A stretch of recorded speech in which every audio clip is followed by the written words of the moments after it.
السلام عليكم الخوت، كي دايرين؟ بخير؟ لاباس عليكم؟ فيديو خفيف صحة فطوركم الاخوان. بغيت ندردش معكم شويه، نوضح لكم سبب الغياب وعلاش انا لحد الساعه فاشل ما قادر ندير والو.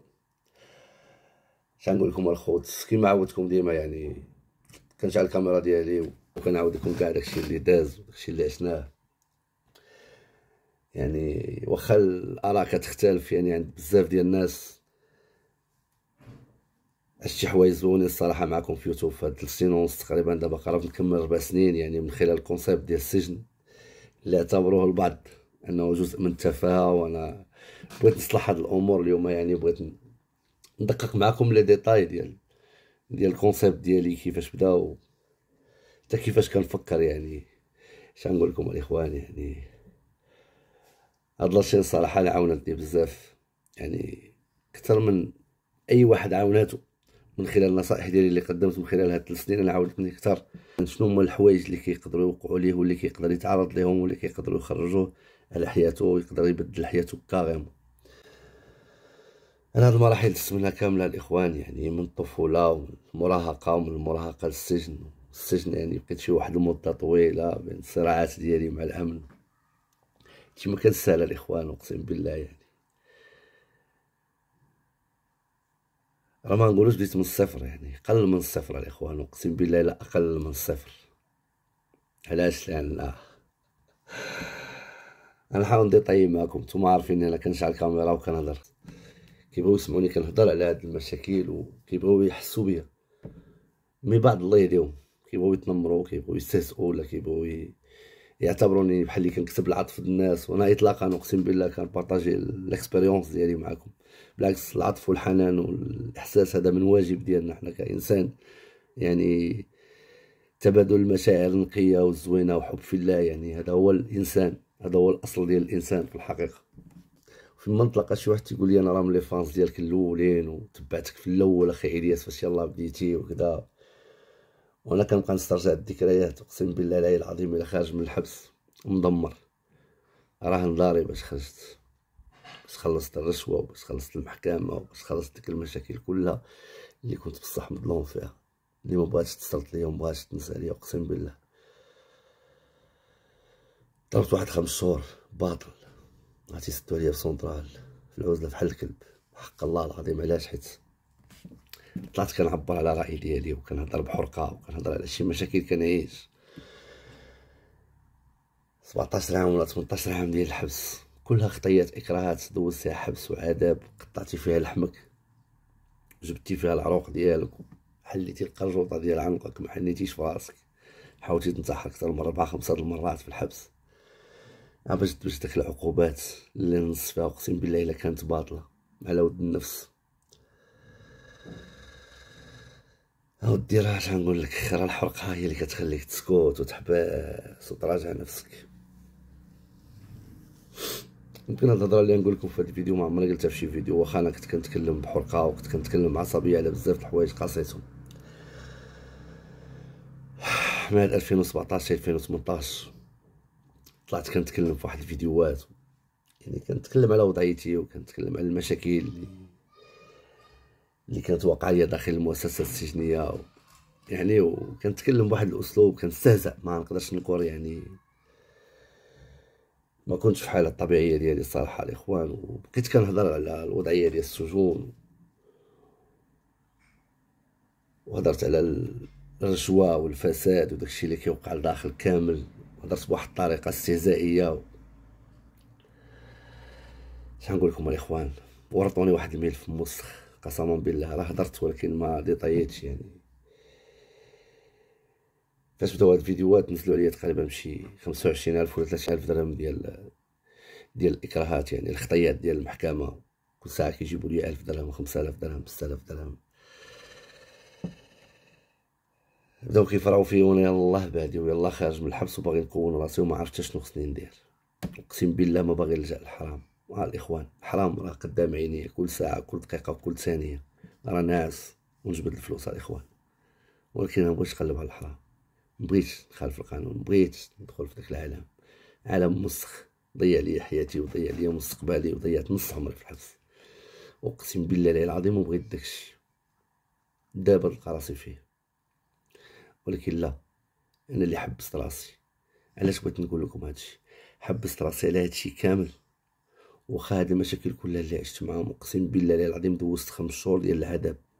نص ساعه ديال المينوط في الصباح ونص ساعه ديال المينوط في العشيه كيخرجوني لاكور نتمشى به، ويعطيوني التريكارت نهضر مع الوالده ديالي ومع المحامي. 5 شهور ديال العذاب في بيت. القرعه اللي كنسد بها حاجه كنت التقبه ديال الطواليت هي اللي كنشرب بها الماء اللي كنشرب. كندوش وكنتوضا اقسم بالله العظيم الا بسليب جالس على ركابيه وتنبكي وكنطلب ربي تنقول له يا ربي يا ربي تجيب الفرج من عندك، راني مظلوم. انا راه ما تسكت لياش فمي، من حقي نهضر، من حقي نعبر على اي حاجه عشتها ولا شفتها، وما كاينش شي واحد اللي غيحبسني. وبقيت كنبكي وكنشكي وتنقول سيدي ربي شنو وقع ليا وشنو وقع ليا وشنو. والحمد لله ربي جاب الفرج وخرجت. وديت نقول لكم راه هذيك الخرجه عاوتاني هي اصعب حاجه الانسان كيقدر يعيشها. انت خارج من داك المشكل قد الخلا، وخارج الصراحه موقات قد هكا صدر منك غترجع ب5 سنين ولا 10 سنين ديال الحبس. الله لا تفكوا معاك بالله العلي العظيم. وكنت هادشي عارفو وحاسو وفاهمو. وللاسف يعني العائله ما الارضيه ما مساعداش، يعني كتلقى الفتنه والصداع في الدار، وكتلقى كلشي مستغل هذا الوضع باش يحبط شخصيتك وباش ما يخليكش تنفس وما يخليكش كنتيش تقدر تهضر تقول لك امشي للحبس، امشي نديكلاري بيك، نصيفطك للحبس. لا هضر تمشي للحبس، يعني ترى حقك ما بقيتيش قادر تهضر، يعني عارف راسك كتظلم. واي واحد تابعك بشي حاجه غادي يربحك، واخا انت ما داير لا بيدك ولا برجليك. هادشي راه ما عمرو يتنسى ليا. البدايه ديالي في يوتيوب الاخوان اقسم بالله العلي العظيم يعني صعيب شويه الحال.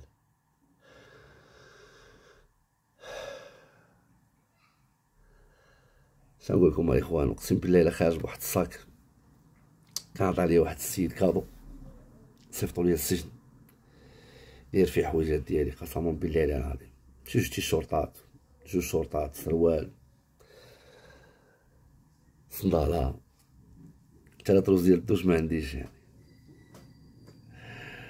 وجيت للدار، يعني دارنا الحمد لله راه بخير عليهم ما خصهم والو، ولكن انا نفسي حاره ومعتمد على راسي ومولف ديما كنخدم على راسي، يعني ما كنعول حتى شي واحد. جيت دخلت عندهم للدار، يعني راه الماكله راه موجوده في الدار، غتلقى اللي بغيتي، غتلقى كلشي. راه قلتي خصني فلوس راه غيعطيوك، ولكن راه باش انا نطلب شي واحد ولا نقول شي واحد ولا نقول شي واحد خاصني، هادي غينساها مني بنادم. علاش؟ لان صافي خارج مدمر وباغي نخدم على راسي وما عنديش. قسما بالله تنكنت ساكت الحوايج وعندي ناموسيه تقوبه، اقسم بالله لا السلك خارج منها. علاش؟ لان حوايجي كلهم تباعوا فاش كنت في الحبس، حوايجي كلهم مشاو، فلوسي كلهم مشاو. صبر وصافي. تخيلوا معايا الاخوان، عندي تليفون قسما بالله العظيم شاري ب600 درهم، داير واحد البلاستيكه معلق فيها التليفون وداير كتمان. بديت كنعاود داكشي اللي كيوقع ليا، داكشي اللي كنعيش مع عائلتي. والله ما ضعف هاد التعويض قسما بالله العظيم، ماشي ضعف. يمكن انا كنخاف من راسي اكثر من كنخاف من شي حاجه اخرى، والخوف من الله اكيد، ولكن انا كنخاف من راسي. هذا هو مشكلتي، كنخاف من راسي لان بعض المرات ما كنتحكمش في راسي. علاش؟ لان كتجيني واحد الحاله هستيريه تنسعر، ما كنبقى نشوف حتى شي حاجه لا قدامي ولا موراي، كتجيني حتى صافي تنبغي نموت الاخوان اقسم بالله العظيم. يعني حتى في داك البريود غادي تهز داك التليفون تلصق كيتمان وتعاود. كنعرفش لمن غنعاود، انا ما كنعرف لا جمهور لا كونسيبت لا يوتيوب. خوكم خارج من 17 عام ديال المشاكل، يعني انا خليت غير تليفون عظم، التليفونات العاديين الان 70 ودوك الحفطات الجمل وداك الجاسمي، انا هذوك هما اللي خليت. وما التليفون نشدو بيدي، يعني خصك مده باش يلاه تفهم البارامتر ديالو وداكشي. واخا بديت كندير فيديوهات كندير موسيقى وتنبدا كنعاود على المشاكل ديالي، اقسم بالله لا تنبكي من قلبي ديك الساعه. علاش؟ باغي غير نفرغ.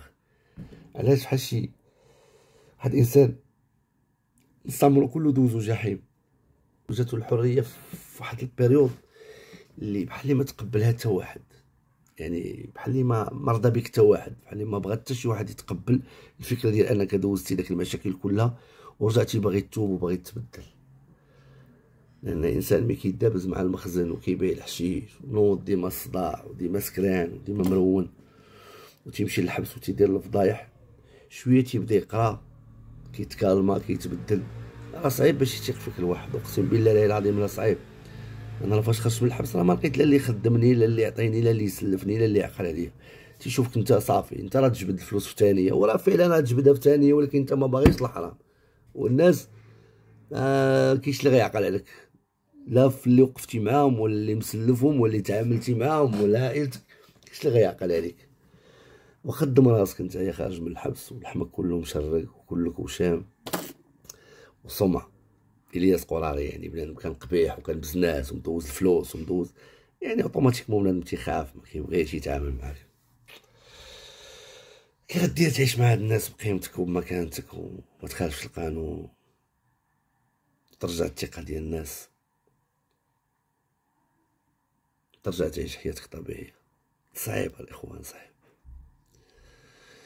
راه في داك الالم وفي داك المعاناه اقسم بالله الا كنخرج كناخد واحد الباكيط كان تيدير 2 دراهم وقيلا، راه عريضه شي شويه.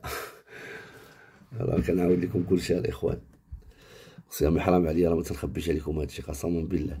كنت ناخد ديك الباكيط لا كندير فيها 2 داك الفخومه الساندويتش، كندير فيها فخومه ساندويتش طون، كنديرها في البانيني، قرعه ديال كوكاو بالليل كويس ديال اتاي، وتنبدا نخمم شنو غادي ندير. التليفون راه حداك، غتهز تعيط لاي بزناز غيجيب لك نص كيلو ديال الغبره ويجيب لك شي 2 كيلو د الحشيش وغتبدا خدام. غتمشي عند البزنازه تقول لهم ديروا لي سيمانتي تعاملوا معايا، غادي يتعاملوا معاك. غتمشي عند اي واحد تيخربق تقول له خاصني غيجبد غيعطيك، انت ما عندك حتى ريال في جيبك. سدالك في البيت بحال الكلب حاشاكم الاخوان. يعني تا حوايجي جايبهم معايا من الحبس، يعني تا حوايجي اللي كانوا في الزنقه كلشي تباع كلشي تلاح كلشي مشى. علاش؟ كما قلت لكم الاخوان، يعني لونتوراج ديالي انا ما كانش كيرحم. يعني تسرقوا لي حوايجي وانا في الحبس، وتأذيت وانا في الحبس، وشهدوا فيا وانا في الحبس. يعني بزاف ديال المشاكل تعرضت لهم بسبب عائلتي وانا في الحبس. يعني حتى حوايجي تباعوا وانا في الحبس، وحوايجي تسرقوا وانا في الحبس، وكملتها وسكت الاخوان كنت حاقد وكنت باغي ننتقم، ولكن شفت عييت. يعني ربي من تيرجعك المكانه ديالك وتيرجعك لقيمتك وتيرجعك للجهد ديالك، يعني كتولي العفه عاوتاني. يعني صافي كتخلي الناس وكتزيد وكتفوض امرك الله وصافي، كتسمح ليهم بينك وبين راسك. علاش؟ لان الانسان الا بغى يتصالح مع راسو الاخوان، حيد عليا تأديتي غيدوز وزيد كمل، ما عرفتش ربي شنو مخبي لك. واعتبر داكشي ابتلاءات ديال الله عز وجل. انا هادشي اللي درت، اعتبرت كلشي ابتلاءات وتصالحت مع راسي، تصالحت مع راسي بهاد الوشام اللي درت وبهاد الضرابي اللي ضربت راسي.